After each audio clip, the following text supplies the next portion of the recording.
মানুষ হলো বহুরূপী, স্বার্থের জন্য প্রতি মুহূর্তে রং বদলায়, যেখানে স্বার্থ সেখানেই আসর জমা। এটাই বাস্তব, এটাই ঠিক। মানুষের এই জীবনের প্রতিটি দিক আসলে আমাদের অস্তিত্বের এক অবিচ্ছেদ্য অংশ হয়ে যায়। মানুষ আসবে, মিশবে, পরিবর্তন হবে, চলে যাবে, কিন্তু দিন শেষে আপনি শুধু আপনারই, কেউই আপনার না। এই সত্যটি মনে রাখলে আপনি জীবনে সবসময় শান্তি ও তৃপ্তি খুঁজে পাবেন। একটি কথা ভালো করে জেনে রাখবেন যে যারা অকারণে সমালোচনা করে তারা নর্দমার কীটের চাইতেও অনেক বেশি নিকৃষ্ট প্রকৃতির মানুষ। তাই তাদের কথায় কান দেওয়া একেবারেই উচিত নয়।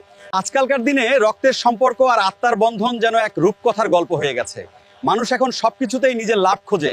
মানুষ হলো বহুরূপী, স্বার্থের জন্য প্রতি মুহূর্তে রং বদলায়, যেখানে স্বার্থ সেখানেই আসর জমা। এটাই বাস্তব, এটাই ঠিক। মানুষের এই জীবনের প্রতিটি দিক আসলে আমাদের অস্তিত্বের এক অবিচ্ছেদ্য অংশ হয়ে যায়। মানুষ আসবে, মিশবে, পরিবর্তন হবে, চলে যাবে, কিন্তু দিন শেষে আপনি শুধু আপনারই, কেউই আপনার না।